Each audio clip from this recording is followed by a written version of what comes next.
Hello everyone, welcome to सारदे mathematics. आज के इस लेक्चर में हम बीएससी थर्ड ईयर के फिजिक्स थर्ड के यूनिट सेकंड के जो इम्पोर्टेंट क्वेश्चन कर रहे थे उसके क्वेश्चन नंबर 5 का सॉल्यूशन देखेंगे। अगर आपने प्रीवियस क्वेश्चंस के सॉल्यूशन नहीं देखे हैं तो आप चैनल पर जाकर देख सकते हैं, और अगर अभी तक आपने चैनल को सब्सक्राइब नहीं किया है तो प्लीज़ सबसे पहले चैनल को सब्सक्राइब करें, मेरा सपोर्ट करें, जिससे मैं आगे भी आपके लिए ऐसी वीडियो लाती रहूं। तो बिना टाइम वेस्ट किए अपनी वीडियो को स्टार्ट करते हैं। तो हमारा क्वेश्चन नंबर 5 है, किसी ट्रांजिस्टर के प्रवेश्यता प्राचल वाई प्राचल से आप क्या समझते हैं। तो किसी भी नाम से आ सकता है ये आपका, या तो प्रवेश्यता प्राचल या फिर वाई प्राचल या फिर वाई पैरामीटर। ठीक है, इससे पहले हमने डिस्कस किया था एच पैरामीटर के बारे में, वो काफ़ी इम्पोर्टेंट है, एक बार आप उसे ज़रूर देख लीजिए क्योंकि ये भी उसी की तरह होगा जैसे हमने वो सॉल्व किया था, सेम उसी तरीके से ये होगा। बस यहाँ पर जो हमारे डिपेंडेंट और इंडिपेंडेंट वेरिएबल हैं वो चेंज हो जाएंगे, बाकी हमारा सारा का सारा प्रोसेस वही पहले वाला रहेगा। तो देखिए वाई पैरामीटर हमारा क्या है, ये आपका यहाँ पर एक डायग्राम है। तो यहाँ बॉक्स के अंदर ट्रांजिस्टर को किसी भी विन्यास में प्रयुक्त किया गया है। यहाँ पर एक बॉक्स है, उसके अंदर आपका एक ट्रांजिस्टर परिपथ है। किसी ट्रांजिस्टर परिपथ के व्यवहार को निवेशी धारा I1, निवेशी विभव V1, निर्गत धारा I2 तथा निर्गत विभव V2 के द्वारा विनिर्दिष्ट किया जाता है। कहने का मतलब है यहाँ पर जो आपकी निवेशी धारा है वो क्या है I1, और जो निवेशी विभवांतर है वो क्या है आपका V1। निवेशी यानी निवेशी का मतलब क्या होता है, इनपुट करंट आपका I1 है और इनपुट जो वोल्टेज है वो आपकी V1 है।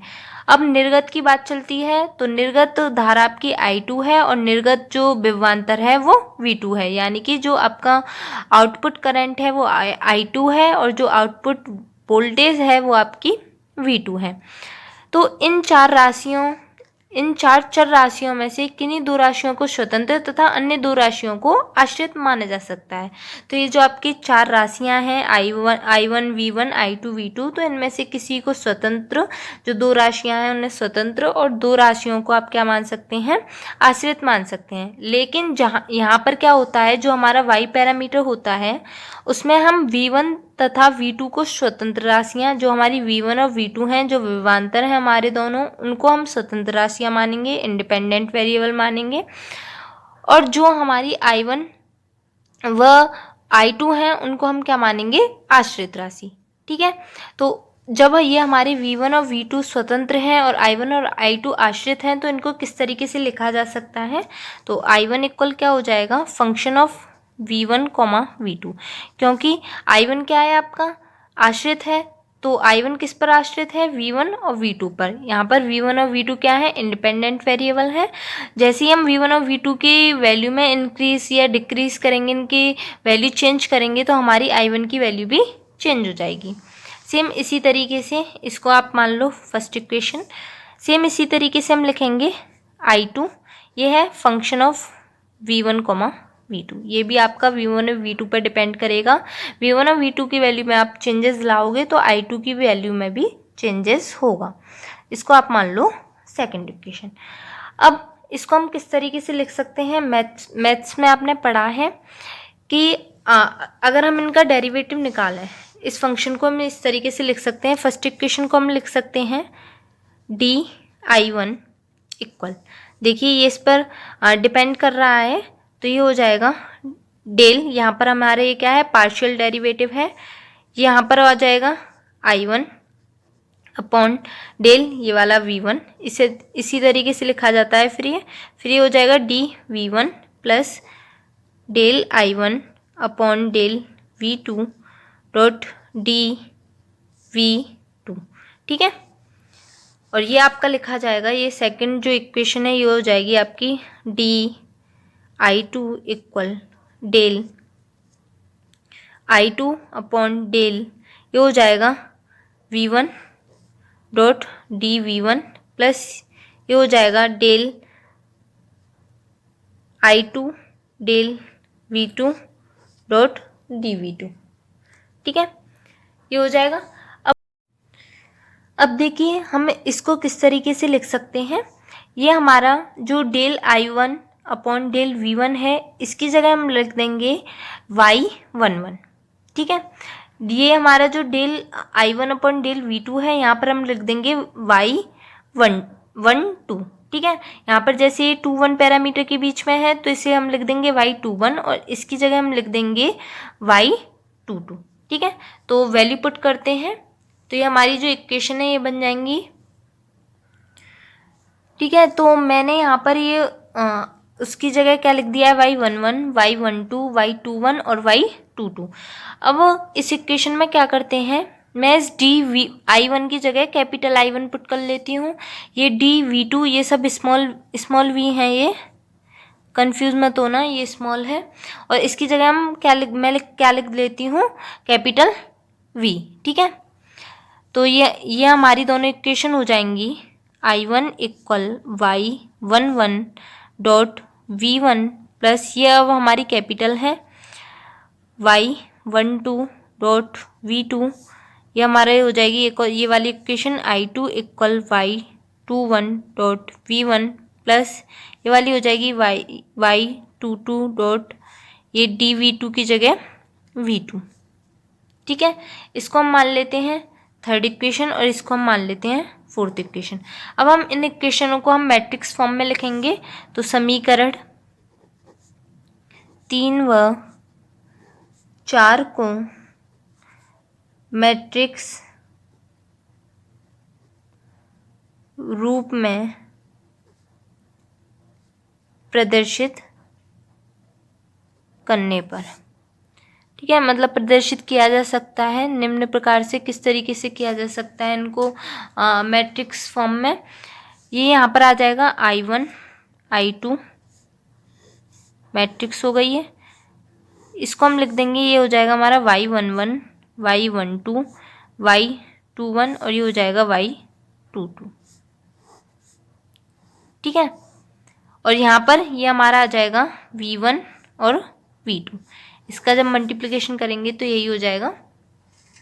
ये हमने मैट्रिक्स फॉर्म में लिख ली। अब हम क्या करेंगे, यहाँ पर जो हमारी y11 है, y12 है, y21 है और ये जो y22 है वो ये जो हमारे ट्रांजिस्टर है उसके y प्राचल हैं, y पैरामीटर हैं, जिनको हम किस तरीके से परिभाषित करते हैं, इन सभी की वैल्यू निकालेंगे, y11 की, y12 की, y21 की एंड y22 की। तो पहले हम लिख लेते हैं कि यहाँ पर राशियाँ y11, y12, y21 व y22 ट्रांजिस्टर के y प्राचल हैं, यानी कि y पैरामीटर हैं, जिन्हें निम्न प्रकार प्रदर्शित किया जा सकता है, जिन्हें निम्न प्रकार परिभाषित किया जा सकता है। किस तरीके से कर सकते हैं, या जा सकता है। देखिए पहले देखिए आप इसे, पहला पॉइंट है। अब पहले हम किसकी वैल्यू निकालेंगे, y11 की। तो y11 हमारा क्या हो जाएगा, y11 की वैल्यू कैसे निकालेंगे, इसकी वैल्यू निकालने के लिए हमें V2 की वैल्यू क्या रखनी पड़ेगी, 0। जब V2 की वैल्यू 0 पुट कर देंगे तो हमारी y11 की वैल्यू आ जाएगी I1 अपॉन V1, ठीक है। तो पहले ये लिख दीजिए, V2 इक्वल 0 है जब हमारा, तो जो y11 की वैल्यू आ जाएगी वो क्या आ जाएगी, I1 अपॉन V1, ठीक है। और ये हमने I1 की जगह क्या लिखा था, ये किसकी जगह लिखा था हमने, डेल I1 की जगह पे, और ये हमने डेल V1 की जगह पे, ठीक है। अब इसके मात्रक की बात करें तो इसका मात्रक हमारा क्या हो जाएगा, ओम इनवर्स, ठीक है। तो अब यहाँ से हमारा ये क्या होगा, लिख सकते हैं हम इसे, जब V2 इक्वल 0 है, अर्थात क्या है हमारा, V2 इक्वल 0 का क्या मतलब है कि जो हमारा निर्गत परिपथ है वो क्या हो, लघुपतित हो, यानी कि शॉर्ट सर्किट हो। निर्गत परिपथ लघुपतित हो। और ये जो हमारा Y11 है इसे हम क्या कहेंगे, इसे लघुपतित परिपथ में निवेशी प्रवेश्यता कहते हैं।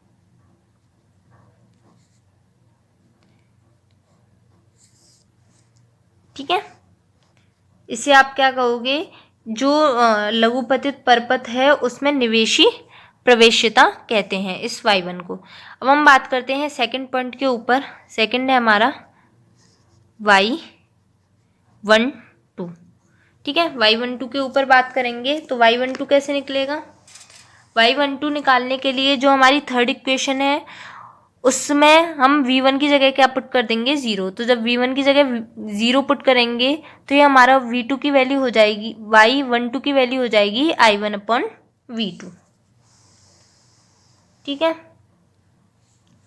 तो ये हो जाएगा, पहले Y12 की वैल्यू कितनी हो जाएगी आपकी,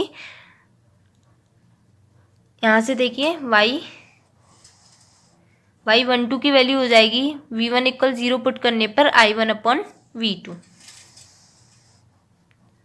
I1/V2 ये कब है हमारा, जब आपका V1 क्या है, हम V1 क्या पुट कर रहे हैं, 0। इस V1 0 का क्या मतलब है, अर्थात निवेशी परिपथ क्या हो, लघुपतित।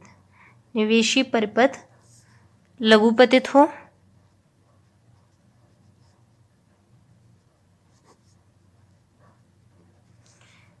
इसे, ये जो हमारा Y12 है इसको हम क्या कहेंगे, इसे लघुपतित परिपथ में पश्य प्रवेश्यता कहते हैं।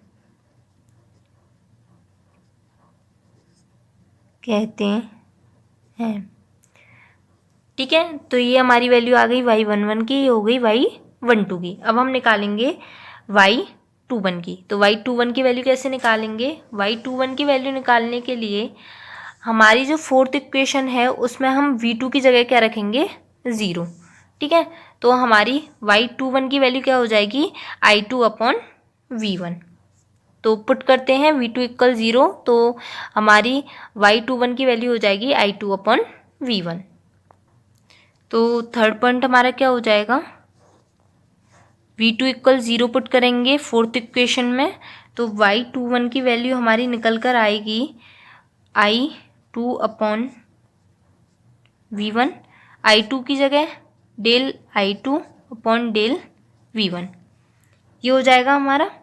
ठीक है, और यहाँ पर हम लिख सकते हैं जब V2 = 0 का मतलब क्या है, अर्थात जो हमारा यहाँ पर निर्गत परिपथ है वो क्या हो, लघुपतित हो। निर्गत परिपथ क्या हो, लघुपतित हो।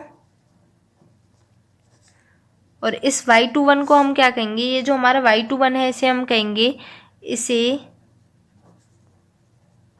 लघुपतित परिपथ में अग्र प्रवेश्यता कहते हैं। ठीक है, अब हमारा एक और पॉइंट है, फोर्थ पॉइंट है। फोर्थ पॉइंट क्या है, अब हमें Y22 की वैल्यू निकालनी है। तो Y22 की वैल्यू कैसे निकलेगी, तो Y22 की वैल्यू निकालने के लिए हम हमारी जो फोर्थ इक्वेशन है उसमें हम क्या रख देंगे, V1 की जगह क्या पुट कर देंगे, 0। तो V1 की जगह जब हम 0 पुट करेंगे तो Y22 की वैल्यू हो जाएगी I2/V2। तो लिखते हैं इसे, ये हो जाएगी हमारी, हम V1 = 0 पुट करेंगे तो Y22 की वैल्यू हो जाएगी I2/V2। इसका मतलब है डेल I2/डेल V2। ठीक है, यहाँ पर ये कैपिटल है, ये स्मॉल है। ये हो गया। और V1 इक्वल 0 का मतलब क्या है, अर्थात जो हमारा निवेशी परपथ है वो क्या होना चाहिए, लघुपतित। जब V1 0 है तो निवेशी परपथ लघुपतित होना चाहिए, और जब V2 0 है तब हमारा जो निर्गत परपथ है वो लघुपतित होना चाहिए। निवेशी परपथ लघुपतित हो, इसे ये जो हमारा Y22 है इसे हम क्या कहेंगे, इसे लघुपतित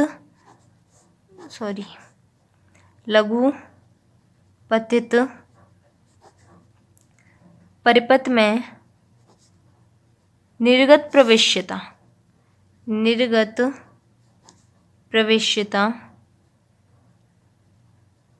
कहते हैं। ठीक है, तो ये हमारी ये किसकी वैल्यू आ गई, Y22 की। हमने सारी वैल्यू निकाल ली हैं, Y21 की, Y22 की, Y12 की और Y11 की। ठीक है, और ये जो हमारे Y21 हैं, Y22 हैं, ये सभी हमारे क्या हैं, Y पैरामीटर्स हैं। तो आई होप आप सभी को ये वीडियो अच्छी लगी हो, आपके समझ में आई हो, और अगर आपके लिए ये वीडियो थोड़ी भी हेल्पफुल रही है तो प्लीज़ मेरे चैनल को सब्सक्राइब करें, मेरा सपोर्ट करें, जिससे मैं आगे भी आपके लिए ऐसी वीडियो लाती रहूँ। Thanks for watching.